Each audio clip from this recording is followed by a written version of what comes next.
Hi friends, welcome to Happy Nursing. I am Ila and today we will discuss about humanism. This philosophy is very much similar to the philosophy of Reconstructionism. I have already a separate video on Reconstructionism. If you have not watched it till now, then please go and watch it. It will be easier for you to correlate the two and understand. I will give the link in the description box. And before starting, once again, if you find my videos useful, then please like and share my videos and subscribe my channel. Okay, let's get started. Friends, as we can see from the name itself, humanism focuses on human, means human is having the central place here. This philosophy gives primary importance to human and believes that individuals has their own dignity. An individual can control his own destiny through the application of his intelligence and learning. You must be remembering what we learnt in idealism and naturalism. Idealism was saying that the supreme power is universal mind or God. Naturalism was saying that the nature is the creator or it controls everything. But humanism tells us that everything going on around us can be controlled by only us, that is the humans. There is no existence of God or any supernatural powers. It talks about the betterment of society by human beings themselves. How is it possible? Through an open society where people can stand for their own rights and social justice. According to humanism, an open society can be achieved when human will take responsibility of his own destiny and contribute towards society as well.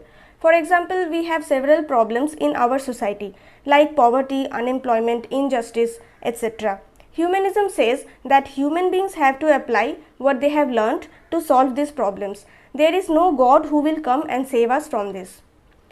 Next, the fundamental principles of humanism. There is no eternal truth or supernatural power. Human can construct or destruct anything in the world.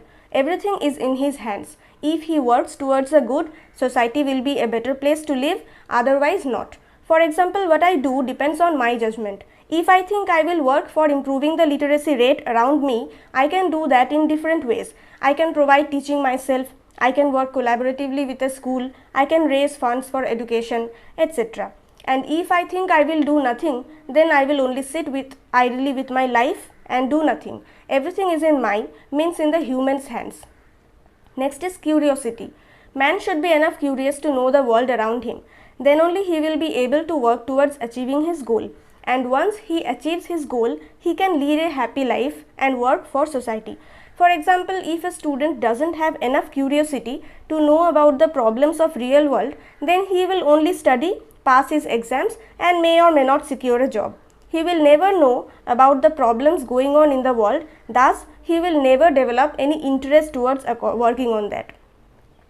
Every human has his own dignity. When every one of them will have his own dignity, they will be able to respect each other. They will have a sense of democracy among them and they will that will help in the creation of a better world. Next is human welfare. Man should work towards making the life of human beings better. He should connect his liberty to work with social responsibility. That means at first man will make his life better, but after that he cannot sit idly. He has to work towards the human welfare on a large scale because he is the only one who can do that. There is no other power in the nature. Friends, do you remember what I told you in Reconstructionism? It's just like that. After I secure my own necessities, I have to think of the whole human world. Next is believe in good taste. Good taste means man always works towards making the life better. He wants to introduce good things in his life which will improve his quality of life. For example, before we had only ceiling fans for summer season. Modern technology has provided us with air conditioners that has made our life more comfortable. And that technology is developed none other than by man. Next is humanism is rational. Humanism believes in application of science for human welfare. That means science should be used creatively, not destructively. We know very well that science can be used for both good and bad reasons. It can develop instruments for journey to the moon and even for making a time bomb. So humanism focuses on using the science in a positive way, which will lead to human welfare. Humanism believes in respect for ancient culture, respect for intellectuals and respect for language because all these results in a good society. If a person has no respect for his own culture and language, he cannot have respect for others also, and that will lead to a chaotic society where nobody respects each other. Now the aims of education according to humanism. First one says think good for all. Humanism aims at teaching the students to think good for all. I have already explained to you, man should not sit with his own achievements, his own quality of life, that I am happy, so nothing more needs to be done. No, this is not right. In order to make a better society, we should think about others' good also. How can we make others' life better? How can we improve the quality of life of people around us? That's it. Humanism aims at physical and mental development of the child. This is very important because once a person will develop or upgrade himself from the physical, intellectual and emotional aspect, then only he will be able to work towards the improvement of others' life around him. Next is social and cultural development. We already studied in the principles that human believes in respect for ancient culture and literature. Now if I don't know my past, my culture, from where am I coming, I won't be able to respect my own culture. So knowing about one's own culture and society and developing that knowledge, developing oneself from the social and cultural aspect is very important to have a sense of respect toward one's own culture. Next is increasing the productivity and creativity of students. Humanism aims at making the students more and more productive and creative in their respective fields so that they can bring out new ideas from their mind and work tirelessly according to them for the welfare of society. Next is develop the ability to take responsibility in students. When students will learn to take responsibility of their own doing, then only they will be a responsible citizen. And when they will approach towards being a responsible citizen, then only they can work towards creating a better society and work towards human welfare, which is the main principle of humanism. Now, how a teacher should be according to the principle of humanism? According to the philosophy of humanism. Teacher is in a secondary place here because it deals with the need of the student. Why? Because students are the future of the society. They will grow to develop themselves as an active member of the society. But besides being in a secondary place, he also should act as a role model for his students. He should constantly work on becoming a better person whom the students will follow to develop their ideals, values and beliefs.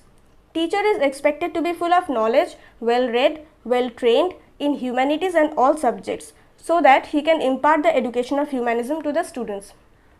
Teacher should help students to set realistic goals. As I have already said that the teacher should have adequate knowledge about the outside world and humanity, so he should use that knowledge to help students set goals which are real, means which have a connection with the betterment of the society. For example, a large number of population is deprived from health. Teacher can show that to the students and help them to set their goal towards being a doctor who will treat for free or give service to the poor. Teacher should be one with good and pleasant personality who will pay attention to the needs and wants of the children and whom the children will also not fear to share their thoughts. For example, if a child is in pain, he will not be able to learn properly. Teacher should be so that the child can express his problem to him. Besides that, the teacher should also recognize the problem of the child that he is in pain. He must relieve the child from his pain first and then teach him. The teacher should provide the students with a non-threatening environment where they will not be under any kind of pressure.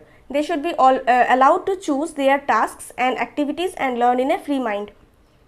Teacher should encourage students to participate in group work where they will have a sense of cooperation. This will help them to develop social and effective skills in the students. We have studied in the philosophy of progressivism also that group work promotes social skills.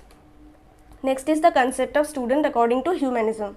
Student is in primary place. This is already explained in the first point of concept of teacher. We are concerned here about the student's need. The main goal here is to prepare the student in such a way so that he can work towards leading a good life and also make the life of people around him better. So student is the main concern here. Student must be taught to gain perfection in language. They must have a sense of respect for language. Students work through self-activity. He learns as he undergoes different experiences. As he undergoes them, he gets an idea about what is good for himself and the society and what is not. He maintains his knowledge and experience about the changing events in the society. That helps him to keep in mind what is needed for the betterment of society and what is not. The student is seen as a thinking organism who thinks and uses his own intelligence to solve problems, and application of his intelligence in different fields helps him in determining his likes, dislikes and the future direction of his learning. For example, here in the picture you can see that some students are working for an NGO. So if he or she, if a student decides to work for an NGO and develops his interest towards social work, then it will help him to determine his like, dislike and his future direction of his learning. Means he can decide that I want to grow towards this line in future. Next is humanism and curriculum. This philosophy emphasizes on the subjects of humanities like music, literature and education about moral values, language, fine arts, etc. History, philosophy, mythology and religion are also taught because these are important for social development. Next is physical education. Physical education is taught as an extracurricular activity because already said in the aims of education that physical education is important. Next are the methods of teaching. First one is learning by doing. We already know what is learning by doing. We have studied it in different philosophies before. Here also teaching methods give emphasis on learning by doing or learning by activities or experiments. Experimental learning will give the students an idea about what is needed for their own good and society's good. When they learn from experiments, they will know what is worthful doing and what is not. Very rigorous oral and written exams were taken to determine whether the student should pass on to the next level or not. This is crucial because student will grow to be an active member of the society. He will work for the society. He will make the world better. So he should be competent enough. Self-evaluation is used for evaluating a student's work because in a humanistic curriculum, grades are irrelevant. They believe that grading encourages students to work only for grades and not for personal satisfaction. Next is humanism and concept of discipline. Humanism emphasizes on self-discipline. As we have already studied earlier that humanism focuses on teaching the humanistic subjects to the students. So students are taught about love, mercy, respect for others and other human elements. Education of these things enable the child to adjust himself to his environment. He learns to accept the hard realities of life and that makes him self-disciplined. So this was all about the philosophy of humanism. If you like this video, then please like and share this video and subscribe my channel. Thank you for watching.